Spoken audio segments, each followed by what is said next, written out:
Ngunit ang lahat ng tumanggap at sumampalataya sa Kanya ay binigyan niya ng karapatang maging anak ng Diyos. Ating title nga po pala, sabihin niyo po sa comment section, Know Your Identity, Know Your Enemy. Malaman natin kung sino talaga tayo sa harapan ng Panginoon. Pangalawa, sino yung totoong kalaban. Alam mo ba na madalas tayong nakakalimot kung sino tayo sa harapan ng Diyos? Kaya ka nakakagawa ng kasalanan. Kaya hindi ka pa rin makakawala sa bisyo, sa espiritu ng addiction, o sa mga bagay na paulit-ulit na kasalanan. Napakarami ko pong nare-receive na mga messages, emails na paano makakawala sa paulit-ulit na paggawa ng kasalanan. So, kailangan muna nating unawain nung tinanggap natin ang Panginoon at nanahan sa atin ang banal na espiritu, tayo ay naging anak ng Diyos. Sino tayo sa harapan ng Diyos? Kaya kung maunawaan natin na meron palang Diyos at merong magulang na Diyos nakatingin sa atin, hindi mo magagawa yung mga kasalanang nagagawa mo noon. Amen? Know your identity first. Kapag nagsalita tayo sa panahon natin ngayon, di ba? Bakit ganon? Punta ka lang sa social media. Grabe na, init ng ulo ng mga tao. Ano pa, mainit na yung panahon, mainit pa yung ulo ng mga tao. Minsan nalilimutan natin na, oo nga pala no, anak tayo ng Diyos nung tinanggap natin siya.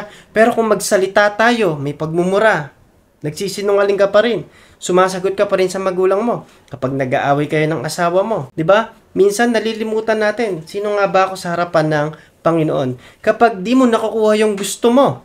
Amen? Mga magulang, mga anak, ano ba yung mga bagay na hindi pa dumadating sa mga pinapanalangin natin? 'Di ba minsan parang naiiba na yung identity mo. O totoo bang ibigay ang Panginoon? Bakit ganito pa rin nararanasan namin? So, nalilimutan natin kung sino tayo sa harapan ng Diyos kapag may blessing ka, kapag masaya ka. Minsan, kapag may blessing tayo, nalilimutan natin si Lord. Even Sabbath day, nalilimutan natin ng Panginoon. Lalo na ngayon, kung mapanood nyo man po ito ng live or replay na, ito ay summer, May. Kaya marami pong nag-i-excursion, pumunta sa swimming. Kahit Christian na, hindi na ma-identity kung sino talaga yung nakakilala sa Panginoon kasi pagpapalit nila yung excursion, yung swimming, kaysa sa unahin munang magpasalamat sa Panginoon. Pero sa mga tumanggap talaga sa Diyos, uunahin muna nilang sambahin at pasalamatan ng Diyos. Can I get amen sa mga nanonood? Amen? Masaya tayo, nalilimutan natin na parang, ano ba yun? Hayaan mo muna sila, pastor, hayaan mo muna sila. No, hindi kalugihan po yon. Ang totoo nun, ang sabi ng Bible, kapag sumagana tayo, huwag nating kakaligtaan ang Diyos. Napaka-specific po ng sinabi ng Deuteronomy chapter 8, verse 11 hanggang 13. Let's read this verse. Ingatan niyong huwag makalimutan ang Panginoon na inyong Diyos at huwag niyong susuwayin ang kanyang mga utos at mga tuntunin na ibinigay ko sa inyo sa araw na ito. Verse 12. Kapag nakapagpatayo na kayo ng maayos na matitirhan. Okay, diyan muna po tayo sa verse 11 at verse 12. Sobrang daming revelation na ng Panginoon po dyan. Alam niyo po ba, may mga Kristiyanong 2 years old, 3 years old, pero paano yung mga 5 years old, 7 years old, tsaka 10 years old? Dito tayo minsan dumadaplis. Why? We cannot manage the blessing of God. Ang Diyos mabiyaya. Ang Diyos, kaya niyang pagpalain ka mula sa wala, magkakaroon. Pero, ito yung kailangan nating tandaan. Minsan, mismanagement ang meron sa atin. Why? Nalilimutan natin kung sino tayo sa harapan ng Panginoon. Kasi, kung masaya ka at may pera ka, kahit ano pwede mong bilhin. Kahit sino pwede mong utangan. Kahit sino pwede mong ilibre. Tama po ba? Pero hindi sa lahat ng panahon ay meron kang pera. Sabi ng Ecclesiastes, panapanahon yan. May panahon na busog ka, may panahon na nagugutom ka, may panahon na taglamig at tag-init. Ang ibig sabihin lang nun, hindi sa lahat ng panahon, okay ka. Kaya, kailangan mong maunawaan, nahirapan ka o sumagana ka, huwag mong kakalimutan ng Diyos. Kasi tingnan nyo po, napakalinaw. At dumami na ang inyong mga hayop, pilak, ginto, at mga ari-arian. Amen? Kasi minsan kapag dumami na ari-arian, parang nakakaano po yan. nakaka-overwhelm. Okay, marami ka nang napupundar. Okay, parang yung net ko tumataas na. So, magiging complacent ka. Hindi naman sinabi ng Panginoon, maging malungkot ka sa fruit ng mga labor mo na nabibili mo. Pero, may danger nga kapag sumagana ka at sumaya ka na, minsan nakakalimutan natin si Lord. Naranasan nyo ba to, mga matatagal ng Kristiyano? Doon sa mga baguhan. Huwag natin kakalimutan ito kapag pinagpala na tayo ng Diyos. At sa mga matatagal na nagkaroon talaga at alam nilang tinulungan sila ng Panginoon. Ito ay lesson sa atin. Huwag nating kakaligtaan. Magkaroon tayo, dumami ang ating ari-arian, di ba? Ganyan kasi ang paglilingkod sa Diyos, abundance, pero kailangan ng management. Know your identity. Diyan lang po muna tayo. As a children of God, we must know our identity to the Lord. I am the child of God. Let me know in the comment section kung nakakasubaybay kayo. I am the child of God. As a child of God, kailangan po nating malaman at maunawaan, God has an enemy. Merong kaaway ang Diyos. At kung merong kalaban ng Diyos, panigurado yung anak ng Diyos kakalabanin nung kaaway ng Diyos. Kasi tingnan nyo po di ba, mga magulang. Kapag hindi kaya yung magulang gagawin, yung mga masasama po talaga isip ang pupunteryahin yung anak. Kasi hindi magalaw yung magulang kasi adult na, maano na. Amen? So, pupunteryahin yung bata, yung anak. So, ganito rin tayo sa harapan ng Panginoon. You are children of God. You are a child of God. Kaya pupunteryahin ka ng kaaway. Kaya, dapat mo maunawaan na habang nandito tayo sa huling kapanahunan, ang kaaway natin ay hindi yung ating mga nakikita sa physical, kundi meron pong sinasabi ang Bible. Number 1, sinful world. Number 2, fleshly desire. Number 3, the devil and his demons. The greatest enemy is the devil. Hindi ko na po nailagay dyan. Number 1, yung mundong ginagawalawan natin ay makasalanan. Wala ka lang sa church, wala ka lang kasama na mga lumalapit sa Panginoon, madadala ka. Pangalawa, fleshly nature.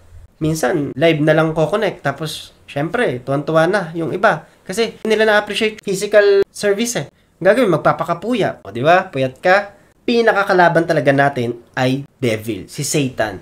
Yung salitang devil, akma lang po yan sa nag-iisang kalaban ng Diyos kay Satan. Ginagamit niya yung sinful world and yung fleshly nature to defeat us.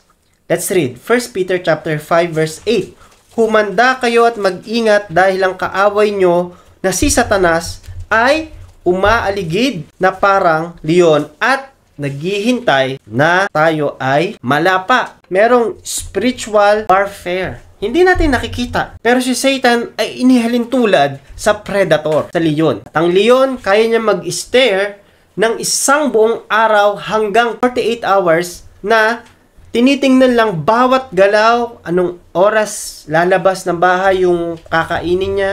Ganyan ang kaaway. Hinihintay niya na maano po tayo, malaglag po tayo.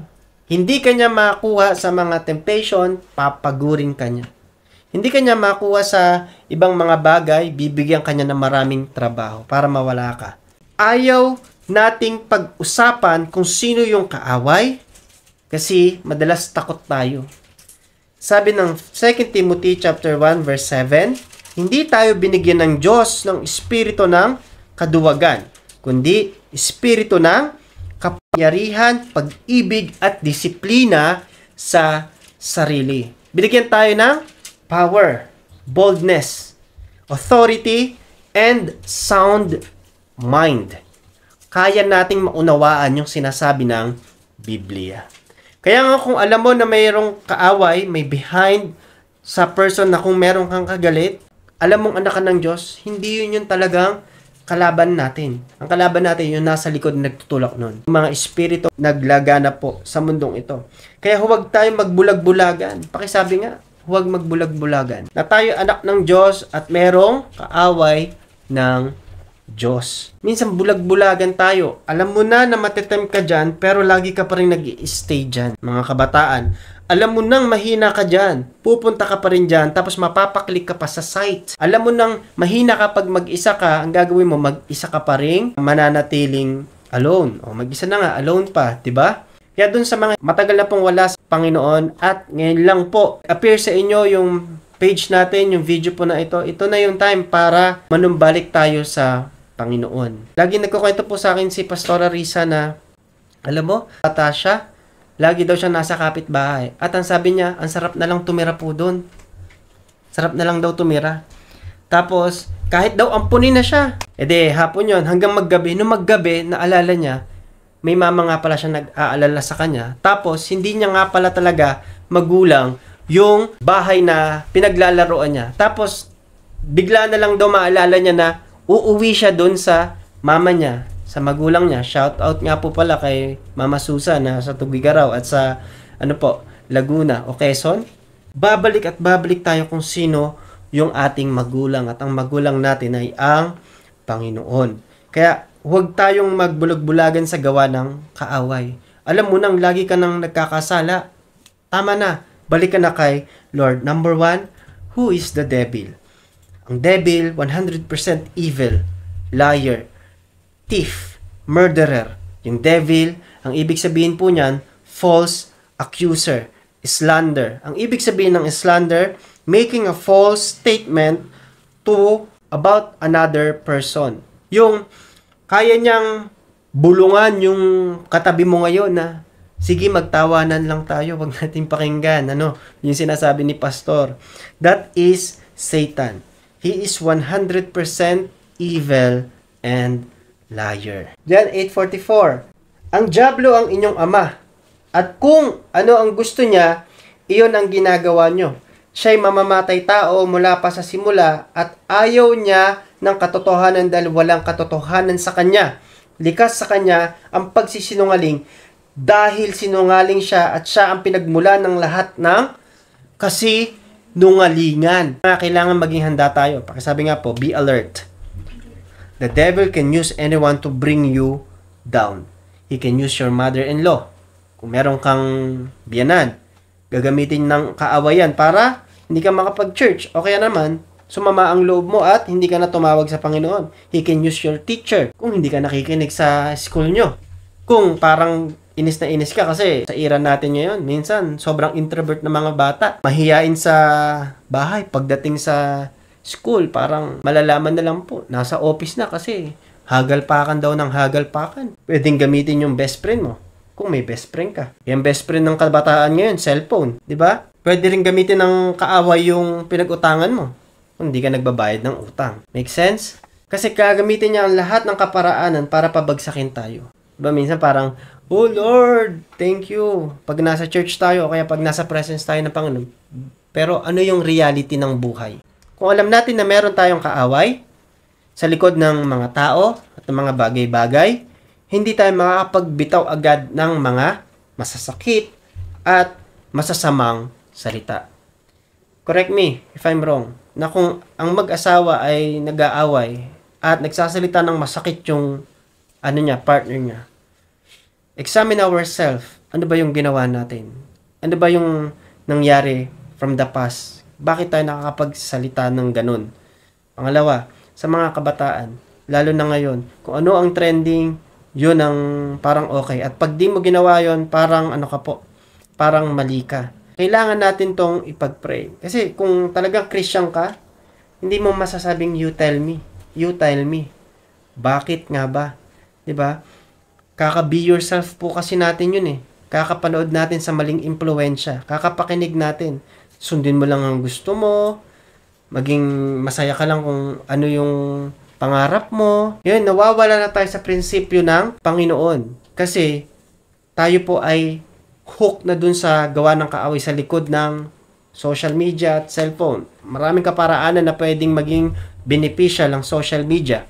Pero tandaan natin, pwede rin niyang gamitin ng kaaway para magkasala ka. Napupuno tayo ng maling influence kaka-scroll. Nagiging meditation pa nga po natin yan eh. Ang kailangan nating gawin, lakaran natin yung kabanalan, piliin natin yung kalooban ng Diyos. Tiyak ko, even kung may kaaway po tayo, mapapatawad po natin. Maraming pagkakataon sa buhay ko, sa buhay ng mga kasama ko sa paglilingkod. Yung nanay ko po, Lagi pong may kaaway po yun. At alam niyo po, nung naging Christian siya, hindi rin naging madali. May mga kaaway pa siya. Pero nung lagi namin sinasabi na forgive, kailangan siya mismo yung humakbang para magpatawad. Alam niyo po, yung lagi niyang nakakaaway, nakakasagutan. Nagkapisikalan pa nga po, may dumating sa point na gano'n. Pero nung lumapit siya at humingi siya ng tawad, alam niyo po, sobrang gaan at sobrang sarap sa pakiramdam dahil nagawa mo yung kalooban ng Panginoon.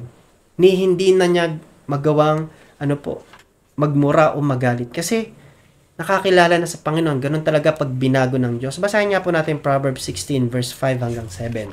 Kinasusuklaman ng Panginoon ang mga yayabang at tiyak na sila'y parurusahan. Kung minamahal natin ang Panginoon ng may katapatan, patatawarin niya ang ating mga kasalanan. Kung may takot tayo sa Kanya ng may paggalang, makakalayo tayo sa kasamaan. Ito yung sinasabi ko po kanina, ang ganda. Kapag kinalulugdan ng Panginoon ang ating pamumuhay, kahit na ating kaaway, ay gagawin niyang ating kaibigan. Amen? The devil is full of arrogance.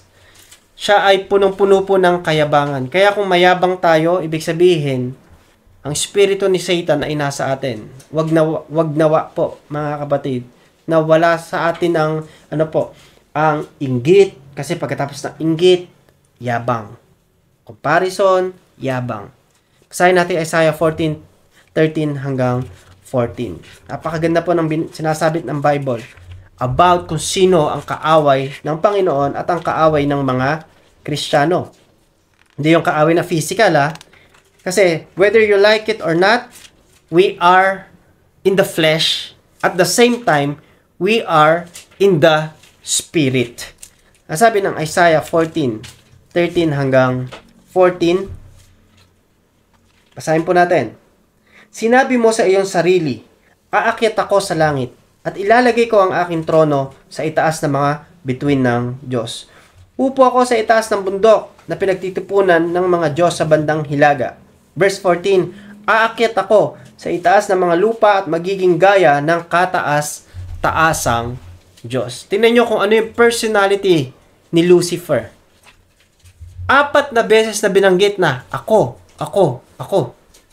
Sabi ng verse 13, aakyat ako at ilalagay ko ang aking trono sa itaas ng mga bituin. Uupo ako. Sabi ng verse 14, aakyat ako sa itaas ng mga ulap. Ngayon, may kilala ba kayo na walang ibang sinabi kundi yung sarili niya ang magaling? Kundi, may kilala ba kayo na walang bukang bibig kundi, si ganito, si ganyan ko. Diba? Minsan, typical lang po. Diba? Merong kwentuhan. Tapos mapapapunta na sa kanya yung kwentuhan. Naranasan niyo po ba yon? Ibig sabihin, pareho ng spirit ni Satan. Because the devil is full of arrogance. 4 times na sinabi sa Isaiah 13:14. Ako. Kaya nga po, ang prayer dapat natin, more of God, less of me.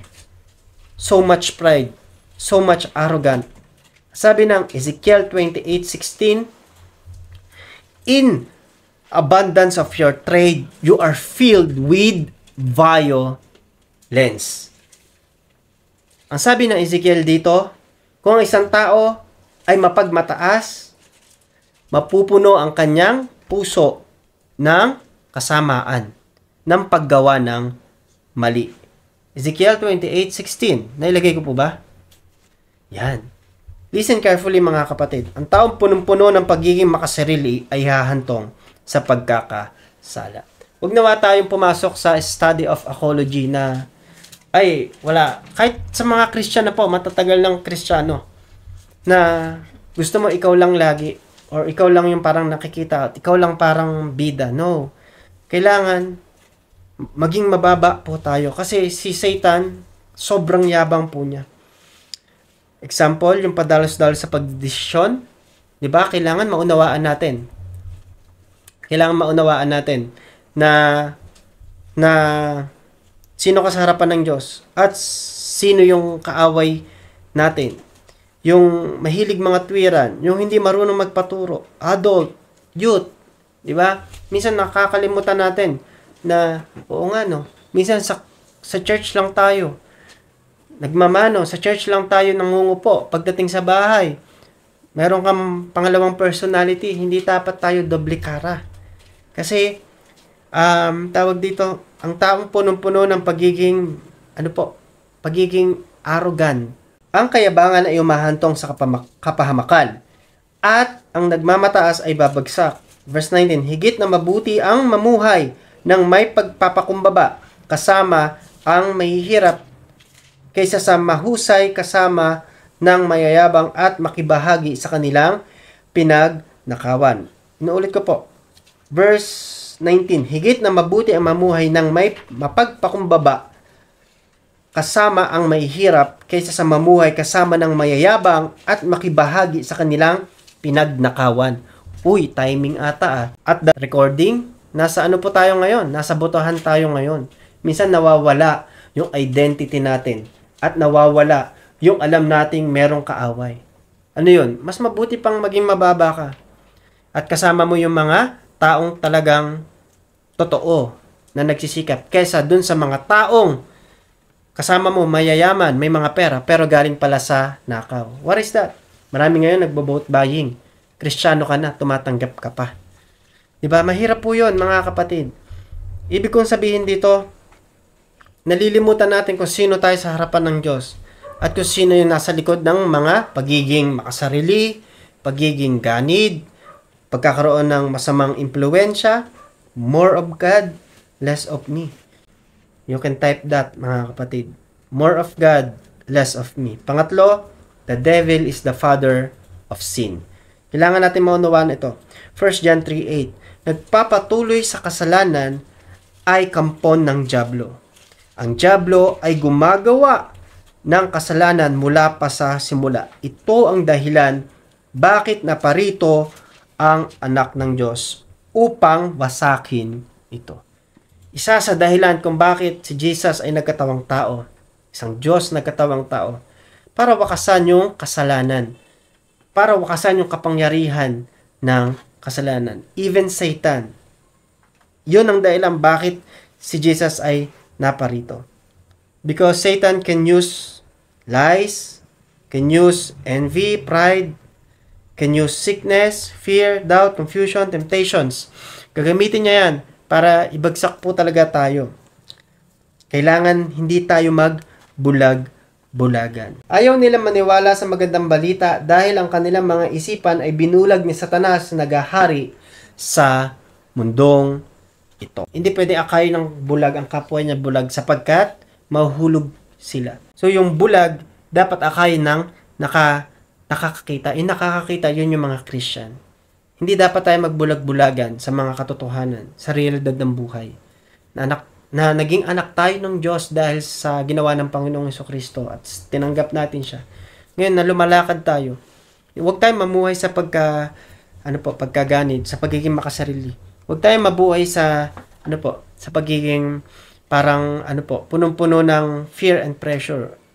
Alam po natin na meron yan, pero kailangan po nating labanan yan. Because we are children of God. Binigyan tayo ng kapamalaan at kapangyarihan para yurakan at apakan ang gawa ng ahas at alakdan. Sabi pa po dito sa panghuli na ating pinag-aaralan, yes, the devil is 100% evil and liar. Number 2, the devil is full of arrogance. Number 3, the devil is the father of all lies and sin. Number 4, yes, the devil is evil, but the devil is powerless to God. Tama po ba yan? Oo, may kapangyarihan si Satan. Pero yung kapangyarihan niya ay walang binatbat sa kapangyarihan ng Panginoon. Yes, the devil is mighty, but our God is almighty. Kaya nga kaya natin mapagtagumpayan po yung gawa ng kaaway, yung espiritu ng addiction, espiritu ng temptation.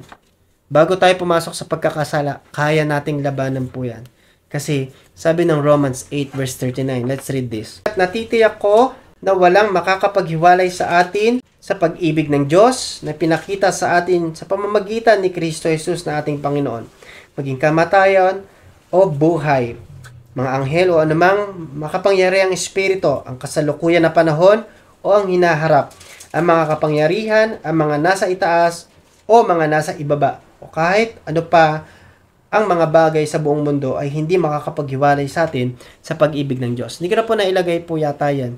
Pero, i-highlight nyo po yan na walang makakapag-separate sa atin sa pag-ibig ng Diyos, sa kayang gawin ng Diyos sa atin. So, isipin po natin, ano yung nagpapahirap po sa atin ngayon? Ano yung parang na pagdadalawang isip po natin? Ano yung nagpapaalis sa atin sa paglilingkod kay Lord? Satan is powerless to God. Hindi siya makapangyarihan kaysa sa Panginoon. Meron siyang kayang gawin, pero may mas makapangyarihan po dito. Hindi si Satan, ang Panginoon. Minsan, ginagamit ni Satan yung financial status po natin para mawala tayo sa paglilingkod, mawala tayo sa focus. Minsan, ginagamit ni Satan yung emotion natin at yung minsan mental po natin. Paano tayo mag-isip at paano natin i-absorb yung mga negativities. Minsan, ginagamit ni Satan yung other people to steal our peace. Minsan, ginagamit din ni Satan yung mga maling turo, mga napapakinggan po natin. 'Di ba? At minsan, ginagamit din ni Satan na hindi mo ma-share yung gospel, ma-share yung word of God sa ibang tao. Kasi nga, hindi mo naunawaan kung sino ka sa harapan ng Diyos at sino yung kaaway ng Diyos. Bakit ka naghihirap? Ayaw ng Diyos na maghirap ka. Bakit ka may sakit? Ayaw ng Diyos na malugmok ka sa karamdaman. Bakit hindi ka pa rin makapanagumpay sa kasalanan? Ayaw nga ng Diyos na mahirapan tayo. So, kailangan po nating maunawaan na merong Diyos na handang tumulong po sa atin. Let us pray. Panginoon, salamat po sa oras na ito. Patuloy kaming nagpapasalamat kasama ng aking mga kapatid, nakasubaybay online, kasama ko pong naririto sa studio. Ang dalangin ko po ay patuloy nyo kaming ingatan, hawakan na aming puso at damdamin. Patuloy na bigyan, Panginoon, ng knowledge and wisdom, mga tatay, mga nanay, mga kabataan, layo sa temptations, Panginoon, young professionals, layo, Panginoon, sa mga bagay na makakapagpalayo po sa inyo. Ilapit nyo kami sa mga tao na magiging influence, papalapit po sa inyo, Panginoon. Even us, Lord, magamit para maging influence sa iba, para mapakilala namin kayo, Panginoon. Papalain nyo ang bawat isang naririto. Papalain nyo po. May mga gampanin pero isinantabi po yun. Hininto muna at pinakinggan ng inyong salita. Bless this family, Lord, sa mga nakatunghay po ng buong pamilya. At pagpalain nyo ang mga bawat individual, Panginoon, na pinili kayong pakinggan at unahing paglingkuran po, Panginoon. Ang may mga karamdaman ay patuloy nyo pong pagalingin. At ang pinapahirapan ng gawa ng kaaway ay patuloy nyo pong palayain. At mapanabigan namin, Panginoon, ang mga salita nyo. Malakaran namin ang kabanalan na pagkatawag nyo po sa amin. Ito po ang aming dalangin. In the mighty name of Jesus. Amen. At Amen. God bless mga kapatid sa lahat po na gustong makibahagi sa aspeto ng pagbibigay, paglilingkod sa Panginoon. You can send your offering, donations sa GCash. Meron po nakalagay sa comment section. Yan, direct po sa atin yan. Pag-subscribe, pag-join po sa YouTube, sa Facebook. God bless nga po pala sa mga followers sa YouTube and Facebook. Lahat po ng pag-join nyo, pagiging membership nyo, buwan-buwan. Dito po pumapasok sa ating pinapatayong simbahan. Pagpalain ng mga ginagamit ng Panginoon sa mga pagbibigay po ng ganyang kind of offering, yung pagtulong. Kaya po kami naka-live po kasi wala pong simbahan na nakatayo ngayon sa kadahilan ng bigla ang nawala po yung aming pinagdadausan dun sa parking lot. Kung nakikita nyo po yung every Sunday na live po namin. In God's grace, God will make a way sa mga dadating na mga gawain pa po. So, we continue to serve the Lord and we continue to share the gospel.